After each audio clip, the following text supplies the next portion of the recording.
నమస్తే BCN news కి స్వాగతం. నా పేరు నీలిమ. ముందుగా ముఖ్యాంశాలు. నకిలీ మద్యం నిగ్గు తేల్చేందుకు సిట్ ప్రకటించిన సీఎం చంద్రబాబు. కల్తీ లిక్కర్ని అరికెట్టేందుకు ఏపీ యాక్సెస్ సురక్ష యాప్ ఆవిష్కరణ.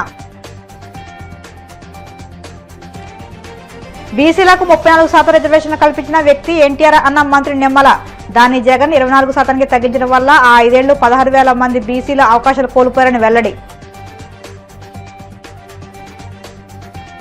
తక్షణమే పెండింగ్ బిల్లులు చెల్లించి ఆరోగ్యశ్రీ సేవలను పునరుద్ధరించాలి. కూటమి ప్రభుత్వం డిమాండ్ చేసిన మాజీ మంత్రి సిదిరి అప్పలరాజు.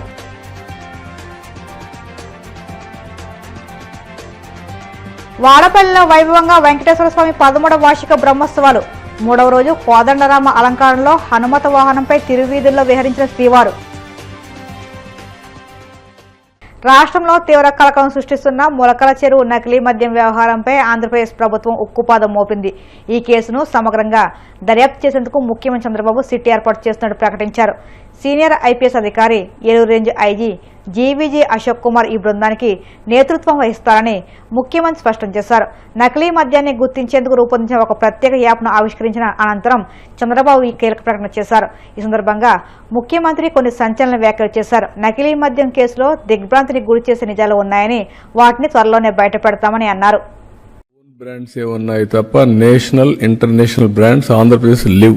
ఆ ఓన్ బ్రాండ్స్ నే ఇక్కడ ప్రమోట్ చేసి ఏ బ్రాండ్ కావాలనో ఆ బ్రాండ్ అమ్మే పరిస్థితి, దాన్ని లీగలైజ్ చేశారు. వ్యవస్థని షాపులు లీగలైజ్ చేశారు. ఇంకొక పక్కన ట్రాన్స్పోర్ట్ వీళ్ళ ఓన్ మనుషులు పెట్టుకొని వీళ్ళ ఓన్ మనుషులతో అమ్మించే పరిస్థితికి వచ్చారు.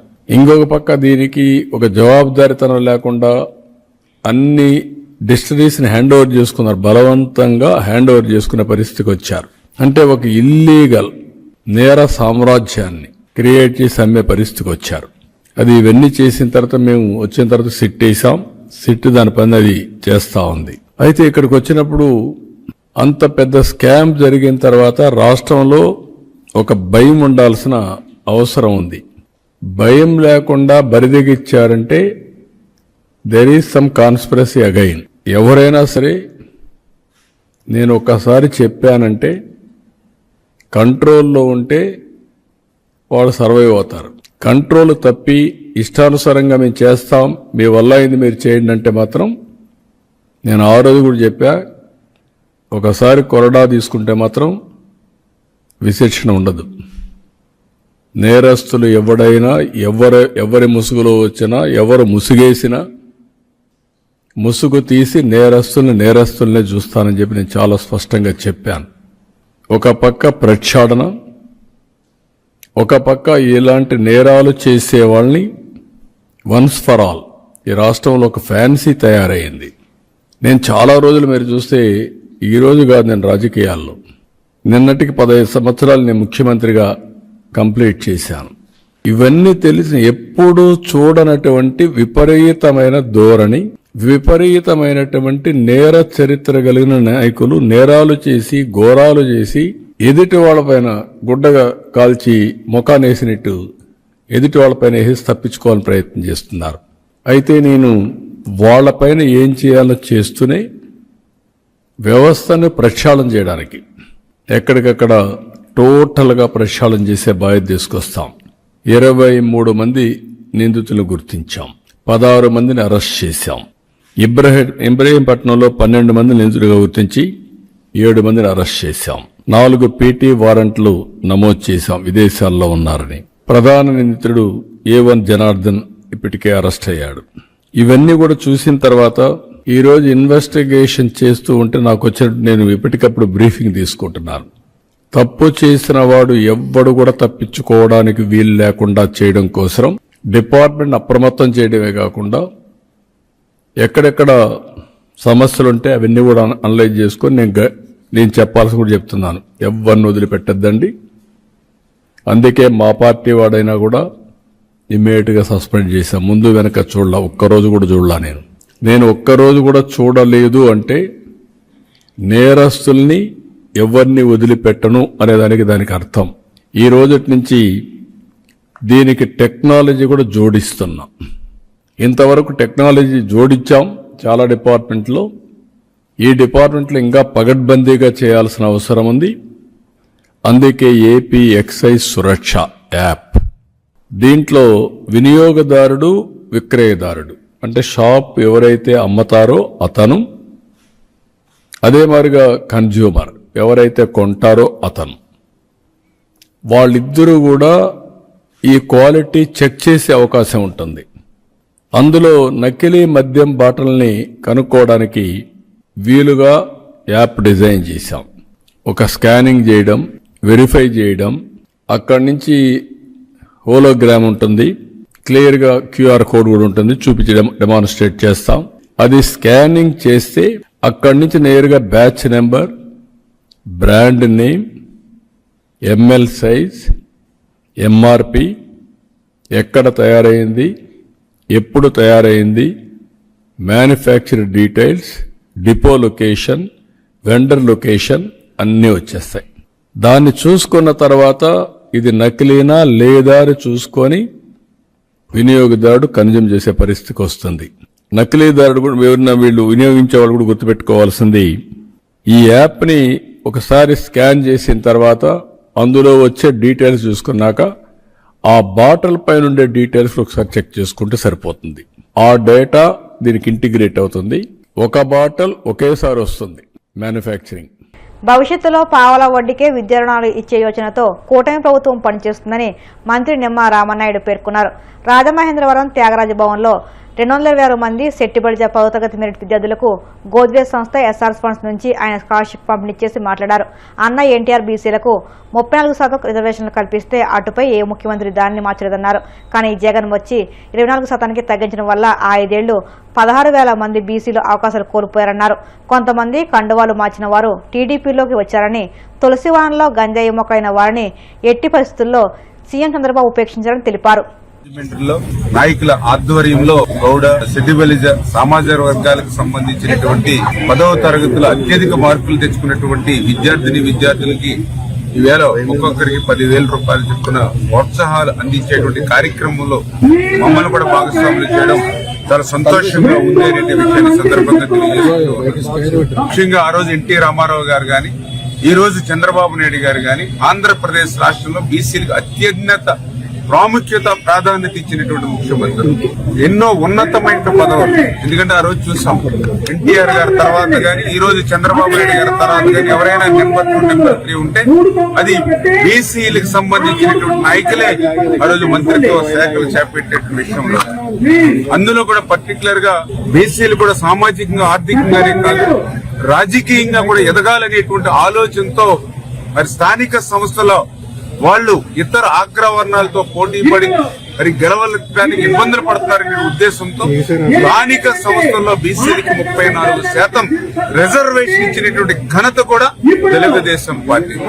ఈ రోజు బీసీ సామాజిక వర్గానికి సంబంధించినటువంటి అందులో ముఖ్యంగా ఎవరైతే ఈ యొక్క గౌడ, సెటిబలిజ మరి ఎవరైతే సామాజిక వర్గాలు ఉంటారో వీరందరూ కూడా కలిసి ఈవేళ విద్యార్థులకు మరి అటు సిఎస్ఆర్ గాని, అదేవిధంగా వ్యక్తిగతంగా కూడా వాళ్ళు సాయం అందించి అటువంటి స్కాలర్షిప్లు అందజేయడం చాలా సంతోషం. ఖచ్చితంగా ఆ బీసీల అభివృద్ధికి, సంక్షేమానికి కూడా ఎప్పుడు కూడా ఈ ప్రభుత్వం ఆరోగ్యశ్రీ నెట్వర్క్ ఆసుపత్రులు పెండింగ్ బిల్లుల చెల్లింపు కోసం 3 రోజులుగా వైద్యం ఆపేస్తే తక్షణం చెల్లించాల్సింది పోయి 2,100 కోట్ల బిల్లు స్క్రూటినీ చేస్తున్నామని మంత్రి సత్యకుమార్ చెప్పడం లంచాల కోసం ప్రైవేట్ ఆసుపత్రులను బెదిరించమేనని మాజీ మంత్రి సిదిరి అప్పలరాజు ఆగ్రహం వ్యక్తం చేశారు. శ్రీకాకుళంలోని వైసీపీ కార్యాలయంలో ఆయన మీడియాతో మాట్లాడుతూ తక్షణమే పెండింగ్ బిల్లు చెల్లించి ఆరోగ్యశ్రీ సేవలను పునరుద్ధరించాలని ప్రభుత్వాన్ని డిమాండ్ చేశారు. కూటమి నాయకులు ధనదాహం కారణంగా వైద్యారోగ్య రంగం పూర్తిగా పడకేస్తుందని ఒక పక్క పిహెచ్సి డాక్టర్లు ధర్నా, ఇంకో పక్క సంక్షేమ హాస్టల్లో విద్యార్థులకు అనారోగ్యం, ఆరోగ్యశ్రీ పెండింగ్ బిల్లులు చెల్లింపు చేయని కారణంగా వారు వైద్యం నిరాకరించడం వంటి అంశాలను చూస్తే రాష్ట్రంలో హెల్త్ ఎమర్జెన్సీ విధించాల్సి రావచ్చని మండిపడ్డారు. 10 days నుంచి ఆరోగ్యశ్రీ ఆపేస్తున్నారు పూర్తిగా. అన్ని ఆరోగ్యశ్రీ హాస్పిటల్స్ ఎదురుగా ఇదిగోండి ఈ మాదిరి బోర్డులు పెట్టేశారు. 10వ తేదీ నుంచి మేము ఆరోగ్యశ్రీ మరి అమలు చేయలేము అని. మొన్న 10వ తేదీ నుంచి ఆరోగ్యశ్రీ సర్వీసెస్ని పూర్తి స్థాయిలో నిలిపివేస్తామని ఒక 4 రోజుల నుంచి నోటీస్ ఇచ్చినారు. 2,700 కోట్లు బకాయిలు ఉన్నాయి వాళ్ళకి. అన్లెస్ అదర్వైజ్ మీరు డ్యూస్ క్లియర్ చేస్తే తప్ప మేము మరి సర్వీసెస్ కంటిన్యూ చేయలేమని చెప్పి ఆశా అసోసియేషన్ వాళ్ళు, అంటే ఆంధ్రప్రదేశ్ స్పెషాలిటీ హాస్పిటల్స్ అసోసియేషన్ వాళ్ళు నోటీస్ ఇస్తే కనీసం ఈ ప్రభుత్వానికి చీమ కుట్టినట్టయినా కూడా అనిపించకపోవడం అత్యంత బాధాకరం. మొన్ననే కేబినెట్ సమావేశం అయింది కదా, కేబినెట్ సమావేశం దేనికి పెట్టుకుంటారు? ఎంతసేపు ఈ కేబినెట్ సమావేశంలో ఎవరికి భూములు ఇవ్వాలా, ఫలానోడికి ఇంత ఇన్ని ఎకరాల భూములు ఇస్తే మనకి ఇంత డబ్బులు వస్తాయి, ఈ మాటలు, ఈ డిస్కషన్స్ తప్ప కేబినెట్ సమావేశాల్లో ప్రజలకు ఉపయోగపడేటటువంటి చర్చలు ఏమైనా జరుగుతున్నాయని నేను అడుగుతా ఉన్నాను. ఒక్క కేబినెట్ సమావేశంలో అయినా సరే ఆన్గోయింగ్ ఇష్యూస్ మీద చర్చలు జరుగుతూ ఉన్నాయా? ఆరోగ్యశ్రీ ఆపేస్తామని చెప్పి నోటీసులు ఇస్తే దానిపైన చర్చించదా కేబినెట్? కంటింజెన్సీ మెజర్స్ ఏంటనేది ఆలోచించరా? Health minister, finance minister, chief minister ఏం చేస్తున్నారు నాకు అర్థం కాదు. చీమ కుట్టినట్టయినా ఉందా మీకు? కనీసం హెల్త్ మినిస్టర్ ఉన్నావు నువ్వు, గాజులు కాస్తున్నారా మీరు? కేబినెట్ సమావేశాలు అడగాలా లేదా మీరు? ఈ రకమైనటువంటి ఇబ్బందులు అవుతున్నాయి, దాని సంగతి ఏంటో మీరు తేల్చండి ముఖ్యమంత్రి గారు.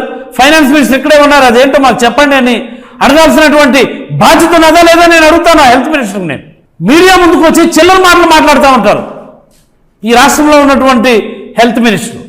ఎంత దౌర్భాగ్యమైన మాటలు మాట్లాడుతుంటారంటేనా, మెడికల్ కాలేజీలు కట్టడానికి మొత్తంగా ఖర్చు పెట్టిందట 212 కోట్లట. మేము వెంటనే అంటాడు ప్రతి మెడికల్ కాలేజీ దగ్గర 100 కోట్ల లంచం తీసుకున్నారు అంటాడు. ఎక్కడన్నా పొంతన ఉన్నదా? బుర్రా బుద్ధి ఉండక్కర్లేదు అసలు. పనికి మాలిన మాటలు మాట్లాడడానికి నీకేమో హెల్త్ మినిస్టర్, చిల్లర మాటలు మాట్లాడడానికి హెల్త్ మినిస్టర్. ఆరోగ్యశ్రీ ఆపేస్తున్నారని కేబినెట్ సమావేశాలు అడగాల్సినటువంటి బాధ్యత లేదా? దేనికి కేబినెట్ సమావేశాలు పెట్టుకుంటారు మీరు? ఇప్పటికీ యూరియా ఆ భాగవతం క్లియర్ అవ్వలేదు, కనీసం దానిపైన చర్చించారా? హాస్టల్ విద్యార్థులు ఇంతమంది చనిపోతున్నారు, ఓ చిన్న కేబినెట్ సబ్ కమిటీ వేసి ఈ రాష్ట్రంలో ఉన్నటువంటి హాస్టల్స్ అన్నిటి పరిస్థితి ఏంటో ఒకసారి చెక్ చేద్దాం అన్నటువంటి ఇంగిత జ్ఞానం ఉండక్కర్లేదా? ప్రభుత్వాన్ని రన్ చేస్తున్నారు ఏంటిది నాకు అర్థమవుతుంది అసలు. 2700 కోట్ల డ్యూస్ పెట్టుకొని మరి 16 నెలల కాలంలో మీరు చేస్తున్నది ఏంటి అసలు? మెడికల్ అండ్ హెల్త్ రంగానికి చేస్తున్న కేటాయింపులు మీరు దేనికి ఖర్చు పెడుతున్నారు? మీరు బడ్జెట్లో మీకు కేటాయించినటువంటి డబ్బులని మీరు ఏం చేస్తున్నారు? మీరు ₹1 డబ్బులు మీరు క్లియర్ చేయకుండా మీరేం చేస్తున్నారు? మీరు మీ డిపార్ట్మెంట్కి చేసినటువంటి కేటాయింపులకి మీరేం చేస్తున్నారని నేను అడుగుతా ఉన్నాను.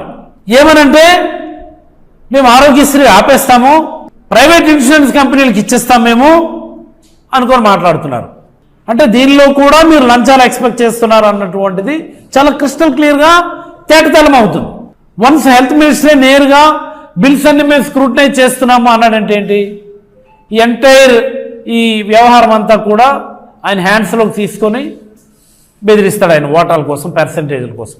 కేవలం ఈ బిల్స్లో పర్సంటేజ్ కోసమే ఈ హెల్త్ మినిస్టర్ ఈ ప్రైవేట్ నెట్వర్కింగ్ హాస్పిటల్స్ బిల్స్ అన్నింటినీ కూడా స్క్రూటినైజ్ చేస్తున్నామని చెప్పి భయపెడుతున్నాడని నేనైతే ప్రజలందరికీ తెలియజేయదలుచుకున్నాను. నేను నీ లంచాల కోసం, నీ ఓటాల కోసం, నీ పర్సంటేజ్ల కోసం ఈ రాష్ట్రంలో ఉన్నటువంటి వైద్య రంగాన్ని భ్రష్టు పట్టించేస్తా ఉన్నావు సత్యకుమార్ అని సందర్భంగా నేనైతే హెల్త్ మినిస్టర్ని అడుగుతా ఉన్నాను. ఇవన్నీ సత్యకుమార్ గారే చేస్తున్నారని అనుకోవడానికి లేదు. ఇవన్నీ ఆయనకు అన్ని తెలివితేటలు పెంచండి. ఆయన కూడా 4 రాజకీయాలు జూనియరే, ఆయనకు అన్ని తెలివితేటలు ఉండవు. ఆయన ఏదో గాలి ఓటంగా ఎమ్మెల్యే అయినారు, బీజేపీ వాళ్ళ అనుగ్రహంతో మంత్రి అయిపోయాడు ఆయన. వీటన్నిటి బ్యాక్గ్రౌండ్ పెదబాబు చిన్నబాబు దగ్గరుండి నడిపిస్తున్నారని నేనైతే అభిప్రాయపడతాను. ఇప్పుడు కాసేపు ప్రకటనలు.